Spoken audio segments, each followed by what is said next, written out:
determina justamente un tipo de emisión. Acá, por ejemplo, hablamos de consumo, pero claro, en la huella es más preciso decir el consumo que proviene de determinado tipo de equipo o de proceso. Normalmente, y podemos verlo acá, en combustibles fósiles, acá está. Bueno, acá tienes, por ejemplo, cadenas bituminosas con cargador mecánico esparcidor. Estas de acá que son de combustión de lecho fluidizado.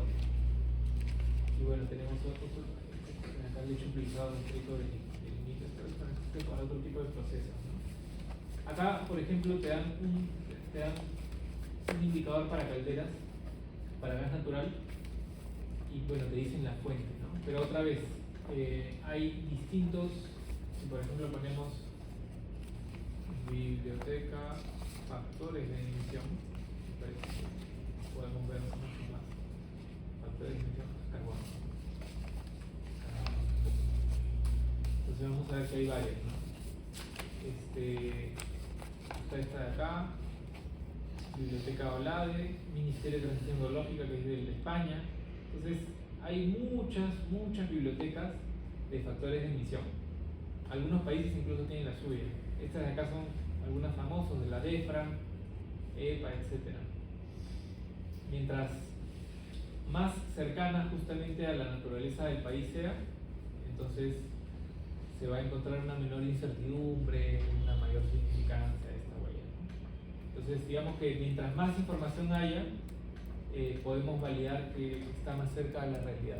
Ahora, esto es un cálculo, justamente se habla de cálculo de una estimación, porque siempre va a haber, digamos, un factor de error. Y justamente que es parte también del cálculo de la huella de carbono, qué tanto error puede haber, ¿no? Qué tanto margen existe. De esta manera justamente se van haciendo, por ejemplo, acá materia prima, algunos de los temas que hemos visto, ¿no? Materia prima, automóviles, compra de combustibles para equipos, creo que le decían estáticos, bueno, ¿estacionarios? Sí, estacionarios, y también combustible para no estacionarios, aire acondicionado,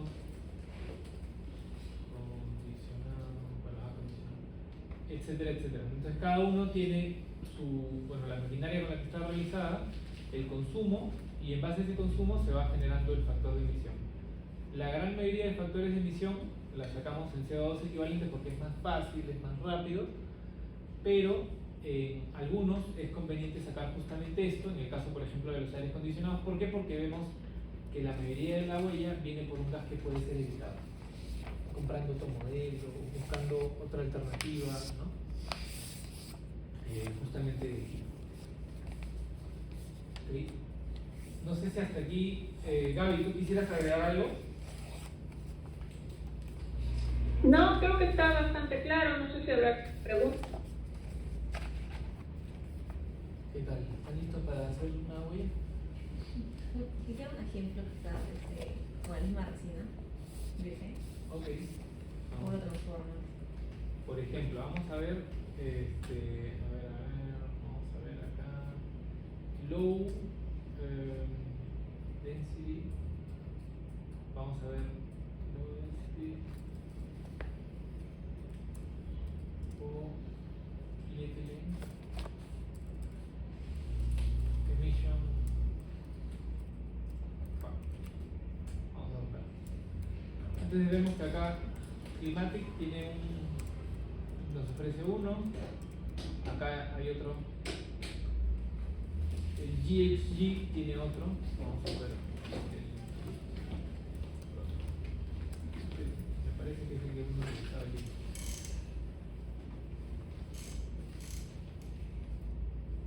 Ahora vamos a ver.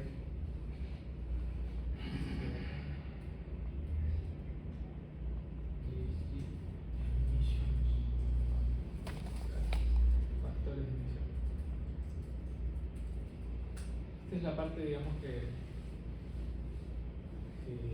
no es tan bacán. pero que la tenemos que hacer, es justamente buscar qué factor que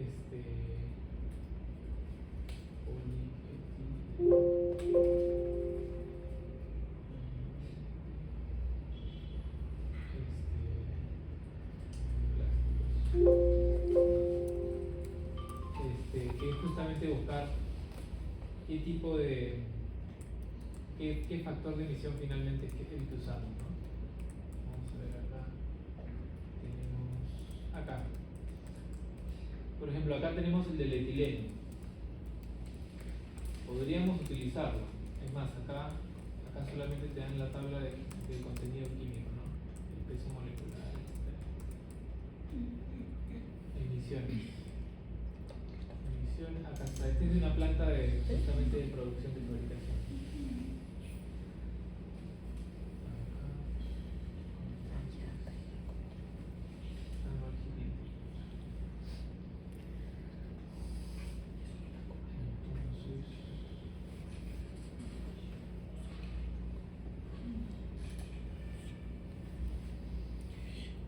Para esta fabricación que realiza esta planta, se ha calculado que se generan 207 CO2, toneladas métricas de CO2 equivalentes. ¿No? Que me parece que es sobre la fabricación de una tonelada de polietileno de baja densidad. Entonces se hace la división. Este es en el caso de, este de acá es el EPA, que es de Estados Unidos, me parece.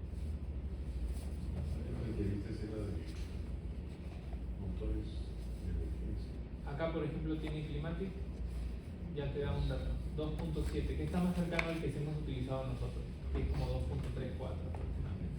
Entonces, por ejemplo, si buscamos calcular, podemos colocar acá, vemos acá, bueno, este de acá es de Alemania, está un poquito lejos, es del año 2021, está bueno porque no es tan lejano tampoco. Acá están justamente los factores de emisión por cada uno. Justamente le comentaba, bueno, cuánto de metano, por ejemplo, emite, poco, muy poco. También igual, dióxido nitroso, muy poco, principalmente es de CO2, ¿no? ¿Qué tipo de disposición tiene? Este es el Life Cycle Analysis Activity, la actividad del análisis de ciclo de vida. Este de acá es Cradle to Shelf, que significa que termina en disposición final en un relleno sanitario. ¿Qué quiere decir? Que el factor de emisión de un polietileno de baja densidad que termina reciclándose es distinto. Y esto es algo interesante porque si es que, por ejemplo, Solpac puede probar, y esto es algo, este es el sueño de la industria SP también, y de Coca-Cola, de Arca, etc., pueden probar de que en su proceso captura su propio film, su huella puede disminuir más todavía, o sea, la huella de su materia prima. ¿Por qué? Porque estamos asegurándonos de que su film vuelva al ciclo justamente de producción y que no termine en el relleno sanitario, donde va a generar una emisión. Pero eso no solamente es cualquier film, sino asegurarse de que sea el film de Solpac, que es un poco el reto también. Es por eso que las empresas... Fabricio, ¿es asegurarse que se recicla o fabricar un producto que es reciclable? Son dos cosas distintas. En este caso, asegurar que tú lo recicles. Claro, porque acá te dicen que eso que tú compras, ¿dónde va a terminar? Lo que tú produces. O sea, si tú compras, por ejemplo, yo compro esta botella, la envaso y luego la vendo, se desecha, yo no sé dónde termina. Claro, puedo comprar materia prima reciclada, Pero no sabes si has comprado la misma. así es. Si es que yo me aseguro de que en las bodegas, por ejemplo, es el gran programa de los botelleros, de que en las bodegas tengan mi retornable, la huella de ese retornable es diferente. Porque yo sé que mi producto va a terminar en mí. Pero lo que pasa es que a veces es difícil asegurar que ese flujo de retorno, esa logística inversa se da, pero tú sí puedes probar unos kilogramos que retiras del mercado. O sea, por ejemplo, ¿no? Nosotros producimos stretch film. Ajá. El stretch film se va a todas las industrias. Ujú. Y esas industrias lo pueden mandar a sus centros de distribución, lo pueden mandar a clientes, pueden utilizarlo para embalar materiales que se van a ir a exportación, lo que tú quieras. Pero nosotros metemos al mercado peruano, digamos, 1000 toneladas al mes de stretch film. Ya. Y después contactamos a gestores de residuos, porque no podemos contactar a nuestro cliente, porque el desecho normalmente se da en el paso siguiente. Ujú. O sea, si mi cliente es el embotellador empala y se lo manda al cliente. Y el cliente es el supermercado es el que abre y genera el stretch. Entonces yo no puedo hacer, desde mi posición Solpar, no puedo hacer seguimiento a cómo llega el stretch al supermercado, porque al supermercado llegan pacas embaladas con stretch de Solpar o stretch del competidor ABC. Entonces, si solamente separa mi material, no es manejable. Ujú. Pero sí podemos calcular la cantidad de kilos de stretch film que nosotros recuperamos del mercado. Ujú. No termina siendo ese el balance, o sea, kilos que yo meto al mercado contra kilos que yo retiro, porque yo no puedo asegurar que esos que retiro son generados en esta planta, pero cumplen la misma función, me dejo entender, o sea, Sí. es bien difícil que nosotros identifiquemos de acá de Solpar, ¿no? O sea, En ese caso ya no es cradle to shelf, sino sería reutilizado a shelf. ¿Por qué? Porque tu material es reciclado, entonces tu huella de la materia prima es diferente. Pero no por la disposición final que le vas a dar, sino porque tú adquieres un producto cuya huella, digamos, es distinta. ¿Me dejo entender? no. Ya, a ver, vamos a ver un análisis. Claro, que tu producto, el producto que tú produces tiene una huella ¿De qué hablas? ¿Del stretch? de stretch. Yo Ya. para fabrico stretch y tiene una huella 10. Que es Pero, básicamente, ¿qué es? pero esa huella se genera por tu consumo de polietileno, energía, Por lo tal. por Todo todo lo lo que que hemos visto lo en que el yo álbum. uso. Ya, Esa es mi huella. sí. Pero el stretch de Surpac es 5. El stretch de Flippac es 20. Cada producto producido tiene una huella generada. Entonces lo que dice es, obviamente tiene mayor valor si tú recuperas tu huella en el hecho de que, oye, yo le vendo a Coca-Cola y yo sé que el stretch film que viene de Coca-Cola es solo mío. ¿No es cierto? Entonces puedo obtener eso. Pero del resto no sabes cuál es la huella que genera. Eso operativamente es No lo sabes. imposible, ¿no? No está bien, pero concepto, entiendo el concepto es ese al final, ¿no? Ya. ¿No? Entendería yo que es eso. Pero señoría, asimismo, ¿cómo asegurar que el proveedor o el cliente nos va a dar solo nuestro stretch? Es O sea, un eso poco más. O sea, si uno se puede pensar, dice, pues, Claro. ok, le pongo yo mis puntos de acopio y que ahí acumulen el material. Pueden acumular de ¿no? otros, Y yo lo voy y lo claro. recojo. Entonces, no logística inversa. ¿Es difícil? Sí, es difícil. Si Entonces, fuéramos los únicos que producimos stretch film, podríamos decir que sí, aunque Claro. todo el stretch film que hay en el mercado que recuperamos podría ser nuestro. No hay, es el caso. hay formas, ¿no? Justamente con sus clientes. En planta quizás sea más fácil, ¿no? Por ejemplo, con las mermas, etc. Ahora, por ejemplo, es un mini análisis de ciclo de vida. Vamos a evaluarlo. Vamos a ver acá. Tiene 4 etapas. El análisis de ciclo de vida del polietileno. Tenemos en la fabricación del polietileno, hay polietileno de materia prima reciclada, ¿no? Y hay otros de materia prima virgen. Claramente, este de acá va a tener una huella menor. ¿Por qué? Porque para la materia prima virgen se ha tenido que extraer petróleo, ¿no? De algún lugar, transportarlo, etc. En cambio, este producto reciclado, su huella es solamente la de recogerlo, ¿no? Es casi nula.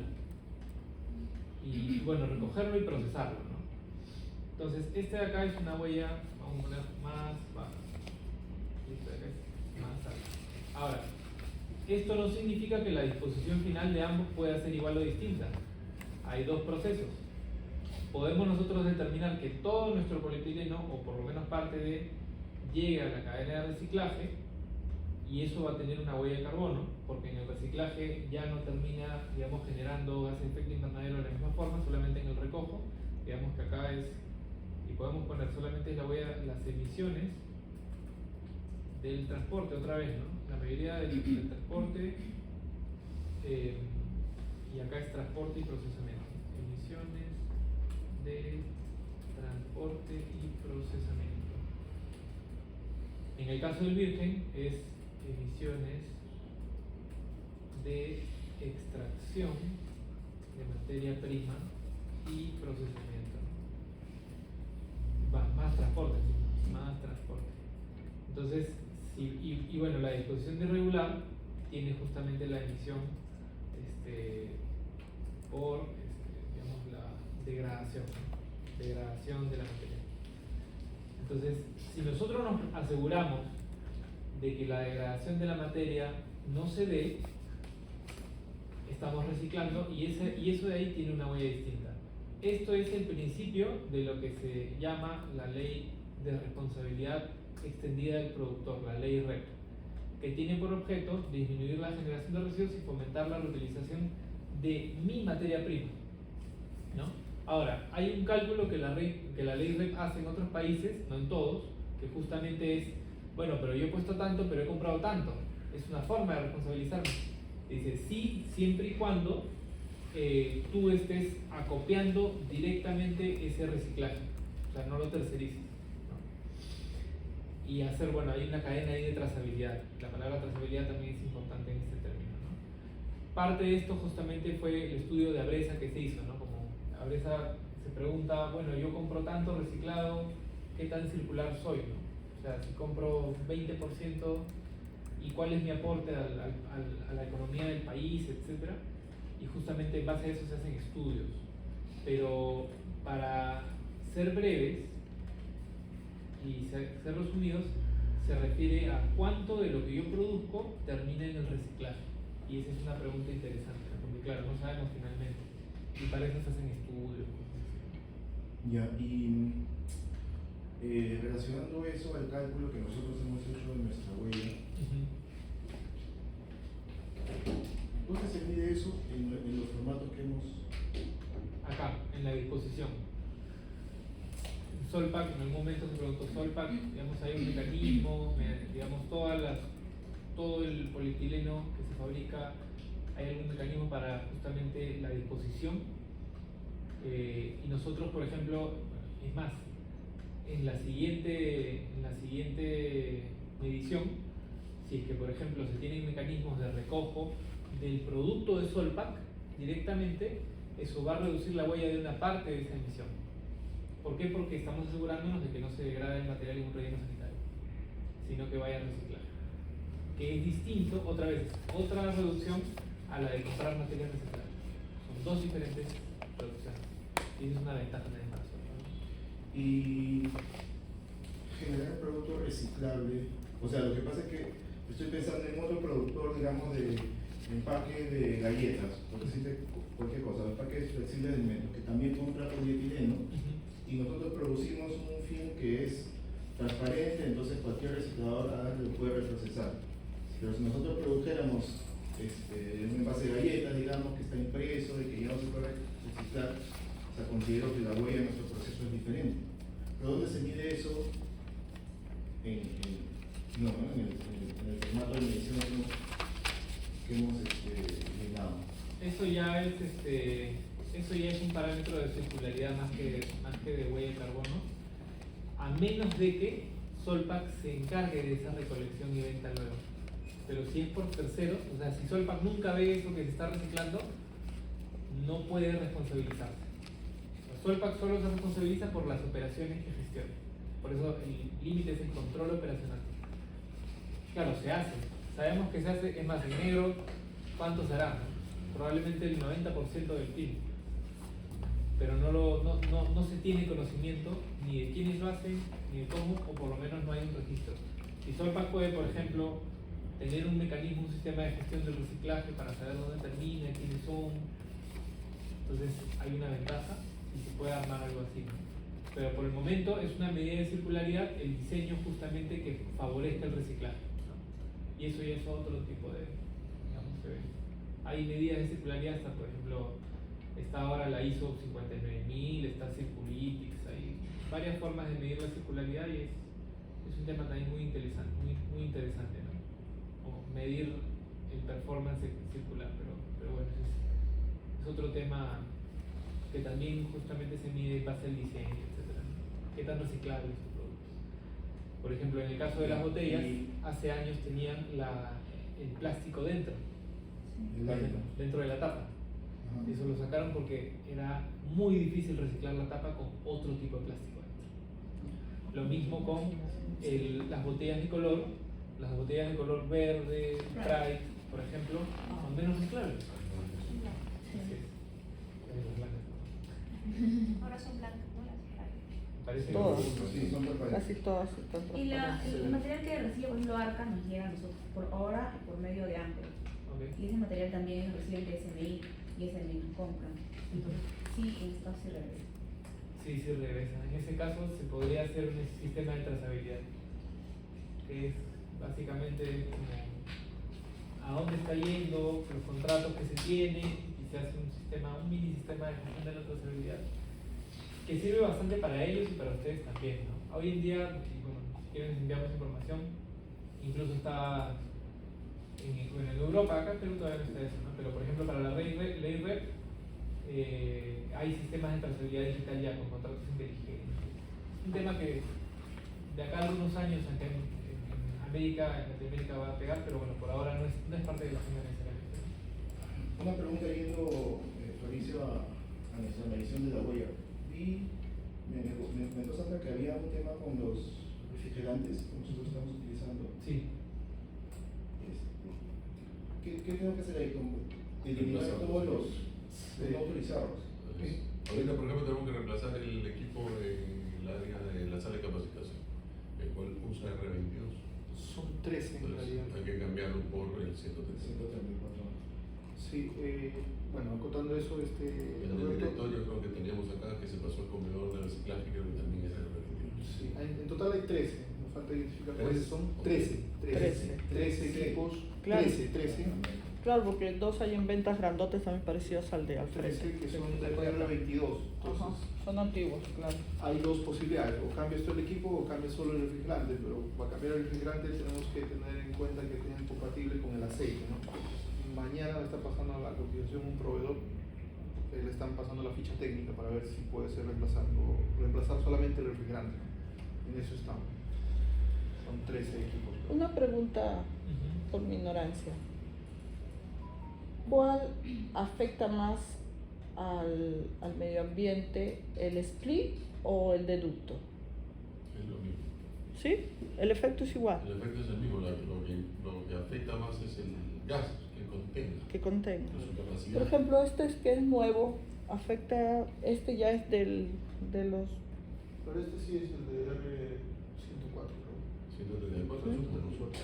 No, Sí, no, yo he nosotros visto. lo hemos comprado nomás, pero no Sí, sabíamos pero ese actual, efecto. ya- Es eso nuestra ya está ignorancia, prohibido, pues, Ya ¿no? está prohibido el R22. Ah, Este ya. Es un equipo actual, ¿no? Entonces, Sí, sí, actual. reciencito, no tiene Lo más raro que es un par de está meses. prohibido y estos equipos se instalaron en el 2017.